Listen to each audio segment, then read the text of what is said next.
demonstrated in the video above and also linked here, this steady state matrix can be found using a system of equations, and you can either solve that system by hand or using matrices. This steady state can also be found through eigenvalues and eigenvectors. The interesting thing is one of the eigenvalues is always 1, which will make solving the characteristic polynomial easier. And as we go through this, you'll see what that means. But pretty much what happens is when we get that quadratic that we have to solve, it's going to be crazy decimals. But because we know one of the eigenvalues is 1, we can use that to help us find the other eigenvalue easier. So I went through and I put the steps for finding eigenvalues and eigenvectors. We did this in lesson 7D, but it's been a while, so I copied and pasted them in here so you would also have them here. To find the eigenvalues, we multiplied an n by n identity matrix by the scalar lambda. And remember, we called this the lambda matrix, and so the lambda matrix, as we called it, was lambda 0, 0, lambda. We subtract matrix A from the identity matrix found in step 1. So whatever matrix we're given, we subtract that from this matrix right here. And then we find the determinant of that, set it equal to 0, and solve. And that's where we get the characteristic polynomial when we set this equal to 0 and solve. Those are the eigenvalues. Once we find the eigenvalues, we have to find the eigenvectors. So to do this, we take that subtraction matrix we found when we did lambda minus A, and we replace one of the eigenvalues for lambda, and we simplify that. We then set that equal to b times x equals 0. So we take that matrix, multiply it by AB, and set it equal to 0. And then we make an equation. Remember, we set b equals to t and solve for A. So we always have the eigenvector in this form. A is going to be some number, b is 1 multiplied by t. So, and then there was the optional check where the product of the original matrix and eigenvector will be the same as the product of the eigenvalue and eigenvector. So there's that optional check. We're not going to worry about that. The other thing we need to remember in order to be able to do this is that if we have a 2 by 2 matrix with distinct eigenvalues, lambda 1, lambda 2, and corresponding eigenvectors x1 and x2. So remember that we found our eigenvalues. We plugged them back in to find these two eigenvectors. So P is a matrix made out of those two eigenvectors. So P is a matrix made out of those two eigenvectors. And it will diagonalize A, which means that the diagonal is, we take those eigenvalues and put them on the diagonal, okay? And so that's going to come in handy because if you notice down here, we're writing it in the order P, the diagonal, and then the inverse of P. So the diagonal is just the eigenvalues put on the diagonal, and then P is the eigenvectors, and then P inverse will have to do a little bit of work to get the inverse. For example 4, we're told that given the eigenvalues of r equals 4, 2, 3, 5, our lambda 1 is 2 and lambda 2 is 7, write r in the form r equals p d p inverse. Of the two of these, D is the easier one because we already know the eigenvalues. So what we can do is we can put those in our diagonal matrix. So remember, the diagonalization of the matrix as shown up here is simply putting the eigenvalues on the diagonal. We just have to make sure we do it in the right order. So I put lambda 1 in first, so I'm going to find the corresponding eigenvector that goes along with that. In order to do so, remember we had lambda 0, 0, lambda, and then from that we subtract the 4, 2, 3, 5. So I'll have lambda minus 4, negative 2, negative 3, lambda minus 5. I'm now going to replace lambda with 2 because they're telling us that one of them is 2. They're saving us like a little bit of work here by not making us find those eigenvalues. We'll have to find those for ourselves in the next example though. My first one is 2, so when I replace that, I'll have 2 minus 4, negative 2, 3, 2 minus 5. Simplifying that, we get negative 2, 3, and I copied that down wrong. That should be a negative 3, negative 3. We multiply that by AB and we set it equal to 0. I'll have negative 2A minus 2B equals 0. Remember up here it says that we're going to solve for A. So in solving for A, I get negative 2A equals 2B. Divide by negative 2. A is negative B. And then we say that B is equal to 1. So my first eigenvector, which we can call x1, because it goes along with lambda 1, is negative 1 for the A, 1 for the B. Now to find x2, I'm going to repeat that process, only this time I'm going to use the 7. So I'll have 7 minus 4, negative 2, negative 3, 7 minus 5. Multiply that by AB, set it equal to 0. 3, negative 2, negative 3, 2 times AB equals 0. When I solve this, I get 3A minus 2B equals 0. 3A is 2B. Solving for A is 2/3 of B. Now, that tells us that x2 would be 2/3 1. But remember, we don't really like fractions here. So if I multiply this by 3, I'll have 2 and 3 now as my eigenvector. So to put it in the form P just takes those two eigenvectors and puts them together. So I get R equals, I'm going to leave myself a little bit of space and you'll see why in just a second. My D, negative 1, 1. Sorry, P, negative 1, 1, 2, 3. D was that 2, 0, 0, 7. Now we need the inverse of P. So to find the inverse, there's 2 steps. The first step is rearranging the numbers in the matrices. So the 3 and the negative 1 trade places. The 2 and the 1 become the opposite signs. Now from here, we also need to find the determinant. The determinant is found by multiplying and subtracting the diagonals. So I would have negative 1 times 3 minus 2 times 1. So that would be negative 5. And then I take that and I make it negative 1/5, because remember it's 1 over the determinant. Now you can either, and I'm going to move this over just so the negative sign is a little bit easier to see. You can either leave it like this, or you will sometimes see it where they take this negative and they distribute it to this one over here, this last matrix, because it has so many negative signs that they will take that negative 1/5 and use that to swap the negative signs in the back so there's less negative signs. So you could see either way, where the 1/5 is positive and that back matrix has the opposite signs instead. Example 5.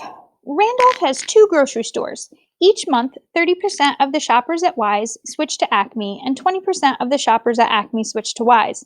Draw a transition diagram to represent this situation.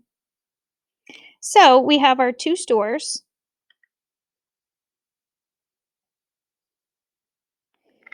%30 of the Wise people switch to Acme and 20% of the Acme switch to Wise. We can assume that those other 80% stay at Acme and the other 70% stay at Wise. Write down the transition matrix to go with this. Well, 70% are staying at Wise, where 30% then switch to Acme. 20% go from Acme to Wise. 80% stay at Acme. Find the eigenvalues and corresponding eigenvectors of T. So to find the eigenvalues, we're going to take that lambda matrix and subtract the transition matrix. In doing so, I'll have lambda minus 0.7, negative 0.2, negative 0.3, lambda minus 0.8. I then have to find the determinant of this. So lambda minus 0.7 times lambda minus 0.8 minus negative 2/10 times negative 3/10 and set that equal to 0. When I multiply this out, I'll have lambda squared minus 8/10 lambda minus 7/10 lambda plus 56 hundredths minus 0.06 equals 0. Lambda squared minus 1.5 lambda plus 0.5 equals 0. Now, you get to this step and you look at it and you're like, ugh, I don't want to factor with decimals. I don't want to do the quadratic formula. Definitely not completing the square with that. I could use my calculator, but there is a trick with the steady state matrix that makes this a lot easier. And that important thing to remember is that one of your eigenvalues is always going to be 1. So if one of your eigenvalues is 1, it means the other one has to be a half, because the two of them together have to multiply to give you that 0.5 in the back. And if you think about it, if your answers are 1 and a half, that meant your factors would be lambda minus 1, lambda minus 0.5. So when you FOIL this back out, you would get the negative 1.5 in the middle. Okay, so that's the shortcut to solving those, is that one of them is always going to be 1. It's one of these rules. It was up above in the notes. So from here, I have my eigenvalues. Now I need my eigenvectors. So I'm going to start with 1. 1 minus 0.7, negative 0.3, negative 0.2, 1 minus 0.8. That simplifies to 0.3, negative 0.2, negative 0.3, 0.2. I multiply that by AB and set it equal to 0. 0.3A minus 0.2B equals 0. I don't want to deal with decimals, so I'm going to multiply this by 10 to make the decimals go away. So I'll have 3A minus 2B equals 0. From here, I isolate the A. So A is 2/3 of B. So if A equals 2/3, the eigenvector would be 2/3 1.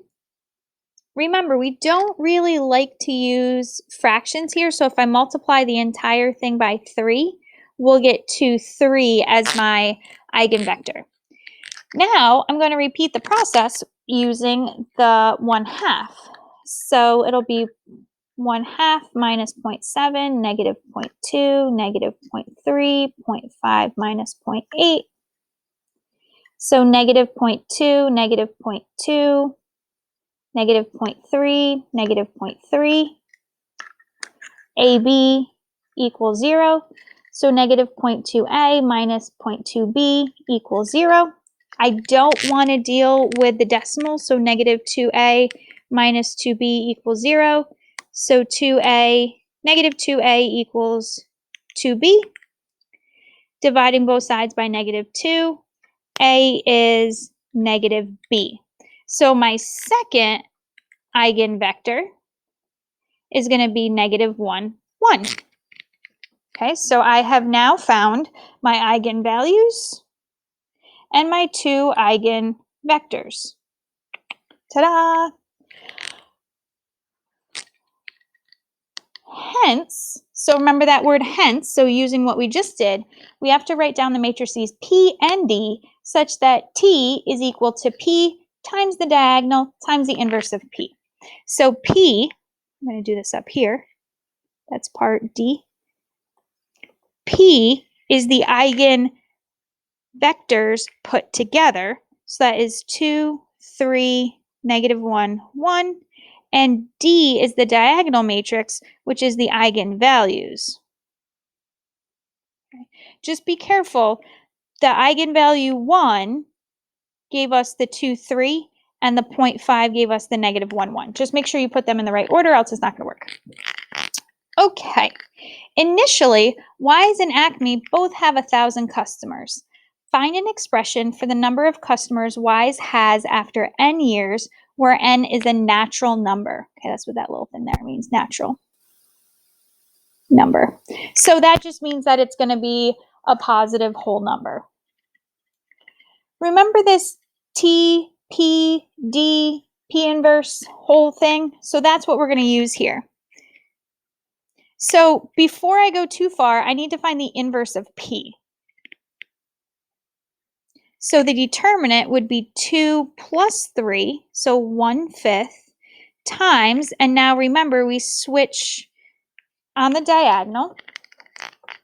So I will swap the 2 and the 1.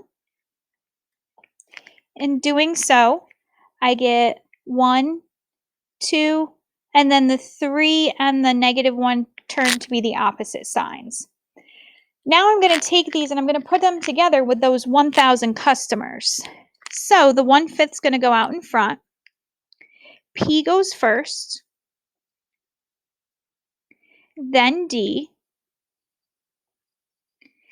then the matrix part of the inverse, because I already used the 1/5, and then the 1,000 for the customers. Because remember, this would be our S sub 0. Now, the handy thing here is that the 1/5 can actually get multiplied by the 1,000, and that'll give us nicer numbers to work with later on. So that can go over there. Now, the whole n years thing, this would be just one transition. Okay, this would be t times our steady state, because all of this right here is our t. So this whole thing would be t times 1 year, but I don't want 1 year, I want n years. So in order to do n years, we take the diagonal matrix and we raise that to the power of n. 1 to the power of n is just 1, so I'm just going to leave that a 1. 0.5 is going to get the n as the exponent. Now we have to do some multiplying. So as we start working to multiply this out, we're just going to take our time, okay, and just do our multiplication. So I'm going to leave the 1/5 alone for right now. So remember, it's 2 times 1 plus -1 times 0, so that's going to be 2. And then moving across, I'll have 2 and then -1 times 0.5 to the n. And then for the bottom, it'll be 3 plus 0. And then 3, and then it is 3 times 0 is 0. And 1 times 0.5 to the n is 0.5 to the n. And let me just double check that. So I'm going across and down. So 2 plus 0, 0. Okay, that looks good. And then next I'm going to multiply that by 1, 1, -3, 2. And in this step, what I'm going to do is I'm going to do the 1/5 times the 1,000 and get 200. Okay. So now I'm moving on to my next stage of multiplying. So I'm going to do 2 times 1. And then I have -3 times -1, so plus 3 times 0.5 to the n. Moving over, I have 2 minus 2 times 0.5 to the n. Moving down, I'll have 3 minus 3.5 to the n. And then moving over, 3 plus 2 times 0.5 to the n. And now this is going to get multiplied still by the 200s. I'm going to jump down around where I left that. So now they only want Acme. So to make my life a little bit easier, remember Acme was, let me just double check. I lied. We only want Wise. Wise was my top row. Okay, so this is Wise. This is Acme. We only want y's. So now that I get to this step, I'm not going to multiply by the Acme anymore. I'm going to ignore Acme because I only need y's based on the question. So for the y's, it'll be 200 times this whole thing. 2 plus 3 times 0.5 to the n plus 200 times this whole thing.